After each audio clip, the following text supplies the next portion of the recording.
देखो, बहुत शास्त्रों का सम्यक आराधन करके बोल रहा हूं, यह ना समझो कि मुझे पता नहीं। जैसे किसी का प्रश्न आता है कि बिना तुलसी के ठाकुर जी का भोग नहीं लगता, ये जानते हो कहां आता है? जहां हरि चरणों की उपासना है, खूब विशुद्ध भाव से इसका मूल जड़ तक चिंतन करने वाला ये भाव है। कोई ऐसा ना समझना कि बाहरी। तुलसी जी कौन है? वृंदा, वो वृंदा जो नारायण को पति रूप में बनाना चाहती थी। तो देवर्षि नारद जी आए और कहा, देवी, नारायण को ऐसे तुम पति रूप में नहीं बना पाओगे, पहले तुम्हारे पातिव्रत धर्म की परीक्षा होगी। बोले देने के लिए तैयार हूं। बोले एक व्रत तुम्हारा पातिव्रत यदि पास हुआ तो नारायण तुम्हें पति रूप में प्राप्त होंगे। बोले तथास्तु, आप हमें बोलिए किसके साथ मैं अपनी आराधना का स्वरूप प्रकाशित करूं? उनका जालंधर राक्षस, इसको पति बनाना होगा और तुम्हारे पातिव्रत से त्रिभुवन में पता चलना चाहिए कि तुम्हारी जैसी कोई सती पतिव्रता नहीं। बोले जैसा आप आदेश करेंगे। ऐसा जालंधर राक्षस पति रूप में वर्ण किया और ऐसा सतीत्व पूरा चरित्र है, त्रिभुवन में कोई उसका बाल बांका भी नहीं कर पाया, सती वृंदा के पवित्र चरित्र और उनकी उपासना के कारण।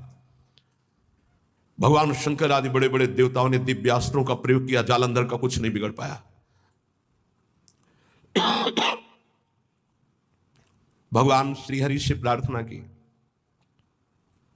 भगवान श्रीहरि ने कहा ऐसे नहीं मारा जा सकता, इसका मूल है वृंदा, अगर उसका सतीत्व भंग हो तो ये मारा जाएगा। तो बोले नाथ आप ही इसको देख सकते हैं।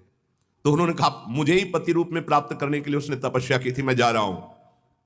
नारायण रूप से नहीं गए, छल किया। जगत मंगल के लिए उस दैत्य को मारने के लिए भगवान उसका रूप धारण किया जालंधर का। जब सतीत्व भंग हुआ तो उसे होश आया। उसने कहा मेरे पति जैसी चेष्टा नहीं, कौन हो तुम?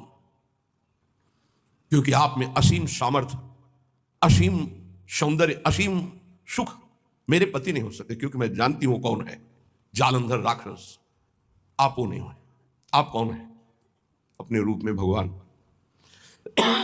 तो उन्होंने कहा माना कि आपके लिए ही तप कर रही थी, लेकिन इस समय मेरा पति जालंधर, अब मैं मानती हूं मारा जाएगा क्योंकि मेरा तप नष्ट हुआ।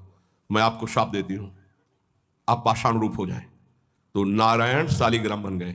तो कहा मेरे लिए ही तूने तप किया था नारद जी ने, तो तुझे पातिव्रत धर्म की परीक्षा के लिए जालंधर को व्यर्थ में मुझे शाप दिया, इसलिए मैं शाप देता हूं, तुम वृक्ष रूप हो जाओ। वही तुलसी जी का व्रत। तो बिन तुलसी हरि एक न मानी, नमो नमो तुलसी महारानी नमो नमो। शालिग्राम की सेवा तभी पूर्ण मानी जाएगी जब तुलसी जी होंगी। और वही पद्धति वैष्णव जनों ने अपनाई, भोग की।